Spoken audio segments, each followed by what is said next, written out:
বলিউডে তারকাবহুল অনেক মুভি আছে। সর্বশেষ যুক্ত হল মেট্রো ইন দিনো। তারকাবহুল এই গল্পে উপস্থাপন করা হয়েছে বেশ কয়েকজনের জীবনের গল্প।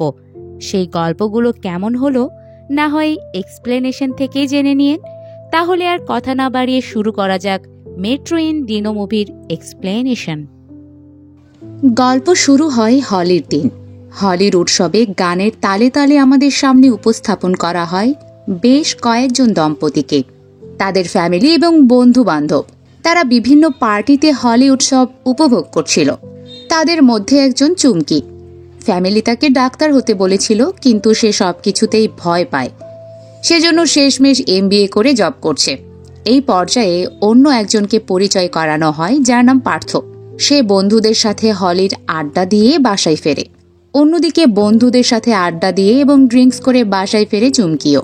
পার্থ বাসায় ফিরে দেখে তার বাসায় অন্য একজনের ফোন। সেই ফোনে আবার কল আসলে পার্থ তা পিক করে। পিক করার পর অপর পাশ থেকে জানায়, আমার গার্লফ্রেন্ড চুমকির ফোন আপনার কাছে কেন? পার্থও কোনো কিছু চিন্তা না করে এ ব্যাপারে মজা করে গোসল করতে যায়। সেই ওয়াশরুমে একসময় চলে আসে চুমকি। পার্থ তখন অবাক হয়ে যায়, কারণ তার বাসায় হঠাৎ এক মেয়ে কোথা থেকে আসলো। চুমকি মাতাল অবস্থায় বলে, এইটা আমার বাসা। কিন্তু সেখানে হঠাৎ কোনো পুরুষকে দেখে সেও চিৎকার করে ওঠে আর পার্থকে মারতে শুরু করে। এই পর্যায়ে মন্টি এবং কাজল দম্পতিকে আমাদের দেখানো হয়। তারা দুইজন হলের পার্টি থেকে এসে একে অপরকে বলে, তুমি ওর সাথে কথা বলছিলে কেন? তুমি যদি অন্য কারোর সাথে প্রেম করো তাহলে কিন্তু আমিও করব। আবার ফিরে আসা যাক পার্থ এবং চুমকির দিকে। পার্থ চুমকিকে বোঝাতে সক্ষম হয় যে এই বাসাটা তার। তাই সে চুমকিকে তার বাসায় ড্রপ করতে চায়, কারণ তার গার্লফ্রেন্ড কিছুক্ষণের মধ্যে সেখানে আসবে। তারা বের হতেই যাবে, সেই সময় পার্থের গার্লফ্রেন্ডও চলে আসে সেখানে। তখন পার্থকে অন্য মেয়ের সাথে দেখে গার্লফ্রেন্ড পার্থকে চড় মেরে চলে যায়। এর মধ্যে আবার মাতাল অবস্থায় চুমকি সিঁড়ি থেকে পড়ে যায়।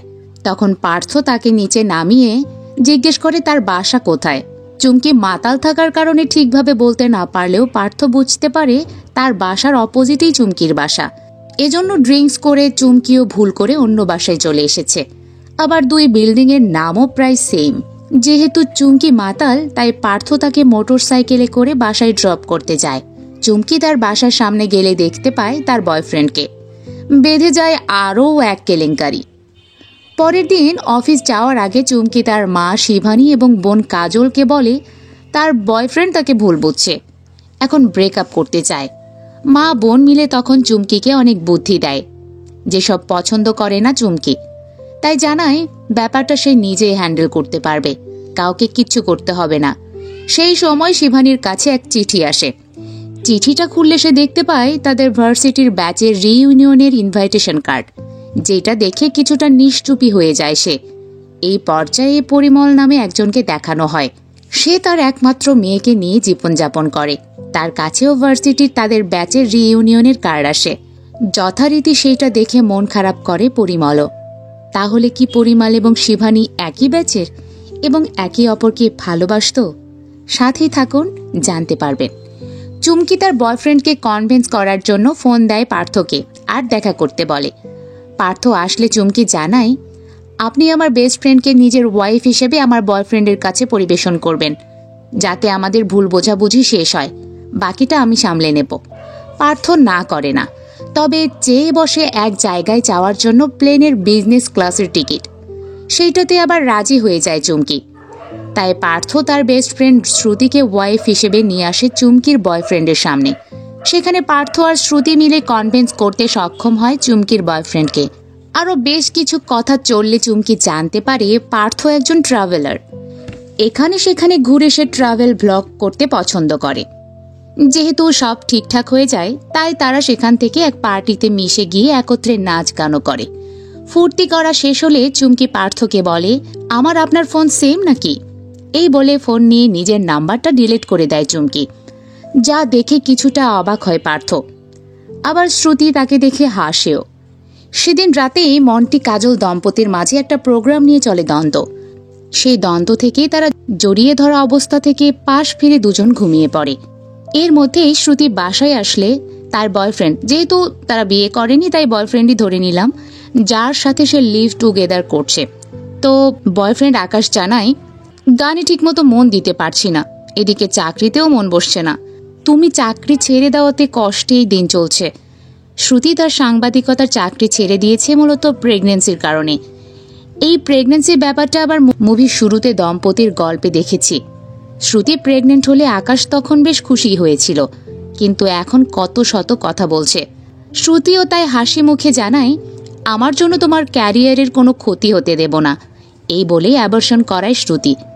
আকাশ ভালো মতো গান শিখতে চলে যায় অন্য শহরে। এদিকে শ্রুতিও আবার শুরু করে সাংবাদিকতা। ওইদিকে চুমকির এঙ্গেজমেন্ট হয় তার বয়ফ্রেন্ডের সাথে। সেই এঙ্গেজমেন্ট অনুষ্ঠানে কাজল তার হাজব্যান্ড মন্টির মোবাইলের ওয়ালপেপারে অন্য এক মেয়ের ছবি দেখে। তাই বাসায় এসে চুপি চুপি মন্টিকে স্টক করলে দেখতে পায় মন্টি অন্য মেয়েদের ছবিও দেখে। এদিকে পার্থ বিভিন্ন জায়গায় ঘুরে ঘুরে করতে থাকে ট্রাভেল ব্লগ, যা দেখে আবার চুমকি হাসে। আকাশ বড় শিল্পীর আন্ডারে গানের রিহার্সেল শুরু করে দেয়। শ্রুতিরও ভালো আন্ডারস্ট্যান্ডিং হয়ে যায় সাংবাদিক কলিগদের সাথে। এদিকে কাজল নিজে এক ফেক আইডি খুলে ঘর থেকেই মন্টির সাথে করতে থাকে চ্যাটিং। যে মন্টির কাজলকে ভালো লাগে না, সেই মন্টিরই আবার কাজলের ফেক চ্যাটিংগুলো খুব পছন্দ হয়, করে আবার অনেক আলাপও। যেসব টেক্সট দেখে শুধু বিরক্তই হয় কাজল। একসময় মন্টি চেয়ে বসে তার পিক। কাজল শুধু ঠোঁটের ছবি দেয়, সেই ছবিতে আবার কিস করে মন্টি, যেটা দেখে আরও রেগে যায় কাজল, কিন্তু কিচ্ছু বলে না। আরিয়ান হচ্ছে পরিমালের মেয়ে ঝুনুকের হাজব্যান্ড। দুজনের মধ্যে ঝগড়া হওয়ায় আলাদা থাকে। আরিয়ান আসে ঝুনুককে বোঝাতে, কিন্তু ঝুনুক কিছুই বুঝতে চায় না। এর মধ্যে আকাশকে একজন ফোন দেয় তার ধারের টাকা পরিশোধ করতে, কিন্তু আকাশের কাছে কোনো টাকা নেই। তাই সে শ্রুতিকে ফোন দেওয়ার সাহস না পেলেও পার্থকে দেয়, কারণ তারা তিনজন বেস্ট ফ্রেন্ড। আকাশ ফোন দিলে পার্থের পাশে শ্রুতির কণ্ঠ শোনে, কারণ শ্রুতি আর পার্থ মিলে একসাথে গল্প করছিল। তাই আকাশের আর কিছু বলার থাকে না। সেই সময় শ্রুতি তার কলিগের সাথে কথা বলতে থাকলে পার্থ জানায়, ঠিকই আছে, লাইফ কারো জন্য থেমে থাকে না। শ্রুতি বলে, ব্যাপারটা তেমনও নয়, কিন্তু তার বাচ্চার সাথে সময় কাটাতে ভালো লাগে। পার্থ সেই সময় হঠাৎ চুমকিকে দেখতে পায়।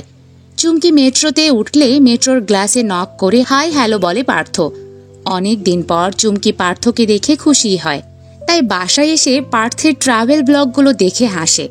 একসময় ফোন করে আগামীকাল দেখা করতে বলে। এদিকে কাজল ছদ্মনামে তার হাজব্যান্ড মন্টির সাথে চ্যাটিং করতেই থাকে। মন্টিও আনন্দের সাথে সব কথা বলে, সাথে এবার দেখা করতেও চায়। কাজল তার বাসার কাছের রেস্টুরেন্টে দেখা করার ডেট ফিক্সড করে। ওইদিকে শিবানী রিইউনিয়নের বন্ধুদের সাথে দেখা করার অনুমতি চাইলে তা দেয় না তার হাজব্যান্ড। কারণ হিসেবে উল্লেখ করে, বন্ধুদের সাথে শুধু শুধু গল্প করে কি হবে, তাছাড়া আমার যাওয়ার সময় নেই। শিবানী তখন জানায়, আমি একা যাব। হাজব্যান্ড বলে, কোথাও একা কি কখনো গিয়েছো যে যাবে? এছাড়া মেয়ের সামনে বিয়ে, সেটাতে মনোযোগ দাও। পরের দিন চুমকি এবং পার্থ দেখা করে। সেই শহরে চাকরির সুবাদে এসেছে, আবার কয়েকদিন পর চলেও যাবে, কারণ সামনে তার বিয়ে। এঙ্গেজমেন্টও হয়ে গিয়েছে। বিয়ে এবং এঙ্গেজমেন্টের কথা শুনে অবাক হয় পার্থ, জানায়, এই যুগে কেউ আবার বিয়ে করে নাকি? তাছাড়া যাকে বিয়ে করতে যাচ্ছ সে তো তোমাকে সন্দেহও করেছিল। চুমকি জানায়, সেটা মিসআন্ডারস্ট্যান্ডিং ছিল, সে আমাকে খুব ভালোবাসে। আবার পার্থ বলে, এই যুগে তো কেউ রিয়েল লাভ করেই না, কিভাবে বুঝলে যে সে তোমাকে ভালোবাসে? চুমকি জানায়, যেদিন তোমার জীবনে সত্যিকারের কেউ আসবে সেদিন বুঝবে কোনটা রিয়েল লাভ আর কোনটা ফেক। এই বলে চলে যায় চুমকি। ওইদিকে মন্টির রেস্টুরেন্টে দেখা করতে যায় ছদ্মবেশী রূপী তার ওয়াইফ কাজলের সাথে, যা আবার ঘর থেকে দেখে কাজল। সাথে জানায়, আজ দেখা করা যাবে না, তুমি যে ব্লু শার্ট পরেছো তা দেখেছি। আমার হাজবেন্ড রেস্টুরেন্টে ঢুকেছে, তাই আমি আজ চাই। এটা শুনে মন্টিও সেফটি মেইনটেইন করে। এদিকে সেদিনই কাজল ছদ্মনামে চ্যাটিং করে এক হোটেলে তার হাজবেন্ডকে দেখা করার জন্য ডাকে। মন্টি সেই হোটেলে ঠিক সময়ে চলে আসে। কাজলও তার ফ্রেন্ডকে নিয়ে আগে থেকেই সেখানে উপস্থিত থাকে। এর মধ্যেই মন্টিকে চোখ বন্ধ করতে বলে ফ্রেন্ড কথা বলে, কারণ কাজলের কণ্ঠ মন্টি চিনে ফেলবে। মন্টি চোখ বন্ধ করলে কাজল কালো কাপড় দিয়ে মন্টির চোখ বেঁধে ফেলে। তারপর মন্টির জামা কাপড় খুলে ফেলতে থাকলে মন্টি খুশিই হয়, ভেবে নেয় হয়তো প্রথম দেখাতেই কাছাকাছি আসবে। কিন্তু কাজল এবং তার ফ্রেন্ড মন্টির কাপড় খুলে নিয়ে হোটেলে সবার সামনে মন্টিকে রেখে কাপড় নিয়ে চলে যায়। এতে সবার সামনে লজ্জায় পড়ে মন্টি, তাই দ্রুত গাড়িতে উঠে বাড়ির দিকে যেতে থাকে। সেদিন রাতে আকাশ আবার ফোন দেয় শ্রুতিকে। শ্রুতি তখন থাকে তার কলিগের বাসাতেই। কলিগ একসময় অন্তরঙ্গ হতে চায় শ্রুতির সাথে, কিন্তু বারবার আকাশ ফোন দিলে সেখান থেকে ফোন না ধরে বেরিয়ে পড়ে। শ্রুতিকে আবার বাসায় ড্রপ করে পার্থ। সেটা শ্রুতির বাসার সামনে অপেক্ষারত অবস্থায় দেখে আকাশ। শ্রুতিকে বিভিন্ন সময় পার্থের সাথে দেখে আকাশ ভেবে নেয় তাদের দুজনের মধ্যে তাহলে কোনো চক্কর চলছে। এই নিয়ে 3 বন্ধুর মাঝে শুরু হয় লড়াই। একসময় শ্রুতি আকাশকে জানায়, তোমার বাবার সাথেও তোমার বনেনি, তুমি ক্যারিয়ারেও কিছু করতে পারোনি, এমনকি তোমার জন্য বাচ্চাও ফেলে দিতে হয়েছে আমাকে। তুমি আসলে একজন লুজার, কিচ্ছু করতে পারবে না জীবনে। এই কথাগুলো শুনে আকাশ সেখান থেকে চলে যায়। শ্রুতিকে সান্ত্বনা দেয় পার্থ, কিন্তু শ্রুতি এবার বলে, আমার এত কিছু বলা ঠিক হয়নি, আমার মুম্বাই যেতে হবে আকাশের কাছে। এটা শুনে পার্থ বলে, আজ আকাশ তার সীমাবদ্ধতা ছাড়িয়ে গিয়েছিল, আবার কেন তার কাছে যেতে চাচ্ছ? শ্রুতি জানায়, যদি কাউকে সত্যিকারের ভালোবাসতে তাহলে বুঝতে, কিন্তু তুমি তো কাউকে ভালোই বাসতে পারোনি। এই বলেই বের হয়ে চলে যায় শ্রুতি। ওইদিকে মন্টি বাড়ি আসলে কাজল তার কাপড়গুলো ছুঁড়ে মেরে মেয়েকে নিয়ে চলে আসে বাপের বাড়ি। এই পর্যায়ে পরিমাল ইচ্ছে করে শরীরে মদ ঢালে, তারপর মাতাল হয়ে মেয়ের কাছে আসে।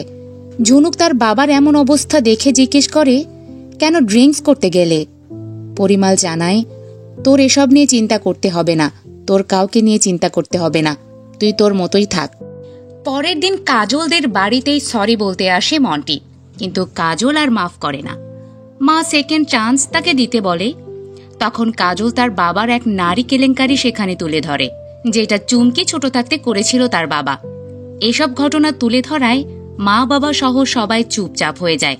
চুমকিরও ধীরে ধীরে বিয়ের থেকে মন উঠে যায়। পরের দিন চুমকি ঘরে এসে দেখে মা নেই। মায়ের একটা চিঠি সেটা আবার বাবার হাতে তুলে দেয়। বাবা চিঠি পড়লে দেখে শিভানি রিইউনিয়নে গিয়েছে, 2 দিন পরে ফিরে আসবে। এদিকে মা রিইউনিয়নে গেলে কাজলও ঘুরতে যায় গোয়ায়। সেখানে তার পরিচয় হয় একজনের সাথে। কাজল গোয়ায় গেছে জানতে পারলে মন্টিও সেখানে যায়। এদিকে রিইউনিয়নে সব বন্ধুদের মাঝে পরিমালকে দেখে চোখ সরাতে পারে না, কারণ তারা দুজন একে অন্যকে অনেক দিন পর দেখছে। তাদের মধ্যে ভালোবাসাটাও ছিল। অনেক দিন পর দুজন দুজনকে পেয়ে অনেক কথা বলে। এদিকে গোয়ায় মন্টিকে জেলাস ফিল করানোর জন্য গোয়ায় এসে যার সাথে বন্ধুত্ব হয় তার সাথে ঘুরতে বের হয় কাজল। সেইটাতে বেশ ভালোই জেলাস হয় মন্টি। শ্রুতি মুম্বাইয়ে চলে এসে আকাশের সাথেই থাকে, কিন্তু আকাশের শিল্পী হওয়ার স্ট্রাগল যেন শেষই হয় না। এর মধ্যে শ্রুতি জানতে পারে সে আবার প্রেগনেন্ট, কিন্তু সেটা আকাশকে জানাতেই পারে না। চুমকি যোগাযোগ করে পার্থের সাথে, তারা আবার দেখা করে গল্পগুজব করে। এর মধ্যেই চুমকিকে অন্য একজন তার ফিয়ন্সির সামনে ফিজিক্যালি হ্যারেস করলেও ফিয়ন্সি কিচ্ছু না বলে তাকে উল্টো ধৈর্য ধরতে বলে। সাথে জানায়, আমি সামনে প্রমোশন পাবো, তাই কিছুই করা যাবে না। চুমকি তখন তার ফিয়ন্সি আর বসের কথা এসে পার্থকে জানায়। পার্থ এক জায়গায় এসে সব রাগ ঝেড়ে ফেলতে বলে। চুমকিও তাই চিৎকার করে সবাইকে গালি দেয়। এমনকি পরের দিন অফিসে গিয়ে সবার সামনে বসকে মেরে বসে, তারপর রিজাইন দিয়ে চলে আসে। ওইদিকে শিবানীর 2 দিনের সফর শেষ হলে পরিমালকে বিদায় দিয়ে চলে আসতে চাইলে পরিমাল জানায়, আমাকে একটা হেল্প করবে? আমি আমার মেয়েকে কোনোভাবেই শ্বশুরবাড়ি পাঠাতে পারছি না, তুমি আমার ওয়াইফ হয়ে বাসায় আসো। না করে না শিবানী। নতুন বউ সেজে চলে আসে পরিমালের বাড়ি। পরিমালের মেয়ে ঝুনুক তা দেখে অবাক হয়। দুজনে তখন আরও অভিনয় করে তার সামনে। শিবানী নতুন বউ হয়ে ঘরে ঢুকেই বিভিন্ন কথা শোনায় ঝুনুককে। ওইদিকে গোয়ায় কাজল নতুন সঙ্গীর সাথে যেখানেই যায় সেখানেই মন্টিও পিছু নেয়। পরের দিন শিবানী তার 2 মেয়ে চুমকি এবং কাজলের সাথে ভিডিও কলে কথা বলে। মা জানায় সে খুব উপভোগ করছে সেখানে। এক পর্যায়ে ভিডিও কলে পরিমালও চলে আসে। ওইদিকে কাজলের কলে দেখা যায় নতুন সঙ্গীকেও, যা দেখে অবাক হয় চুমকি, কারণ তার সামনে বিয়ে আর এসব কি হচ্ছে। এদিকে বাপও টর্চার করতে থাকে ঝুনুককে, তাই ঝুনুক শেষমেশ বাড়ি থেকে চলে যাওয়ারই সিদ্ধান্ত নেয়। এজন্য শিবানীকে ধন্যবাদ দেয় পরিমাল। কিন্তু এর মধ্যেই পরিমালের শহরে শিবানীর হাজবেন্ডও চলে আসে। সে শিবানী আর পরিমালকে একসাথে দেখে ফেলে, তারপর তাদেরকে ফলো করে সব জায়গায়। চুমকি এর মধ্যে পার্থের সাথে দেখা করতে আসলে জানতে পারে পার্থের সামনে বিয়ে। তাই বলে, আমার বিয়ে থেকে মন উঠে যাচ্ছে আর তুমি কিনা এখন বিয়ে করছো, এটা কিছু হলো? চুমকি পার্থের হলুদের সময়ও অ্যাটেন্ড করে। পার্থ জানায়, বিয়ে করতে যাব ট্রেনে করে, চলে এসো, একসাথে মজা করব। শ্রুতি তখন বলতে পারে না আকাশকে তার প্রেগনেন্সির কথা, কারণ আকাশ সবসময় স্ট্রাগলেই ভুগছে। এই জন্য সে আকাশের কাছ থেকে আবার দূরে চলে আসে। দূরে চলে যাওয়ার পরই একটা সিনেমার গান গাওয়ার জন্য অফার আসে আকাশের কাছে। গাইতে যায় সেখানে। ওইদিকে মা তার 2 মেয়েকে ফোন করে জানায়, আমি আমার জীবনের সবচেয়ে সুন্দর সময় কাটাচ্ছি, তাই তোমাদের যা মন চায় সেটাই করো। মায়ের কাছ থেকে এই কথা শুনে চুমকি ফিয়ন্সিকে ছেড়ে ছুটে আসে পার্থের কাছে। কাজল অন্তরঙ্গে লিপ্ত হয় নতুন সঙ্গীর সাথে, কিন্তু পরক্ষণে মনে পড়ে যায় মন্টির কথা, তাই বাধা দেয়। সেই সময় মন্টিও ফুল নিয়ে এসে এক রুমে কাজল এবং অন্যজনকে একসাথে দেখে। সবচেয়ে বড় লড়াই হয় পরিমালের বাড়ি। সেখানে শিবানীর হাজব্যান্ড হামলা করে বসে পরিমালকে। গান গাইতে গাইতে আকাশ রিয়েলাইজ করে শ্রুতিকে, তাই গান শেষ না করেই ছুটে আসে শ্রুতির কাছে। একদিকে চুমকি এসে পার্থকে জানায় সে তাকে ভালোবাসে, কিন্তু বিয়ে করতে পারবে না। পার্থ জানায়, এইটা কেমনে সম্ভব, আমার সবকিছু রেডি, কাল বিয়ে, হানিমুন থেকে শুরু করে সবকিছু রেডি, আর তুমি এসে বলছো আমার সাথে থাকতে চাও কিন্তু বিয়ে করবে না। পার্থের থেকে এসব কথা শুনে চুমকি সরি জানিয়ে চলে যেতে থাকলে পার্থ জানায়, ঠিক আছে, তুমি যা বলবে তাই হবে। ওইদিকে আকাশ শ্রুতির কাছে এসে জানায়, আমার ভুল হয়ে গেছে, আমি সব সময় সেলফিশ থেকেছি, আর না, এখন থেকে সব সময় আমাকে তোমার সাথে পাবে। এর মধ্যে শিবানী এবং তার মেয়ে কাজলও বাড়ি চলে আসে। সেই বাড়িতে চুমকি হাজির হয় পার্থকে নিয়ে। একটা উৎসব শুরু হয়, সবাই যেন সবাইকে কাছে পায়। মন্টি এসে আবার কাজলকে সরি বলে। কাজল তখনও ইগনোর করে মন্টিকে, কিন্তু মন্টি জানায়, আমি তোমাকে অনেক ভালোবাসি। গোয়ায় কি কি হয়েছে এসব কিছু জানতেও চায় না। কাজল চুপচাপ থাকে। গভীর রাতে সে আবার ভালোবাসাও পর্যবেক্ষণ করলে মন গলে যায়। তাই পরের দিন কাজল মন্টির সাথে ভালো ব্যবহার করে। আর এখানেই শেষ হয় মেট্রো ইন দিনো। কথা হচ্ছে, একটা মুভিতে এত ক্যারেক্টার নিয়ে আসার কি আদৌ দরকার ছিল? সবগুলো গল্প উপস্থাপন করতে গিয়ে যেন সবকিছু হজবরল অবস্থা। তারপরেও আমরা চেষ্টা করেছি কিছুটা গুছিয়ে উপস্থাপন করার। কেমন লাগলো তা জানাতে পারেন কমেন্ট বক্সে।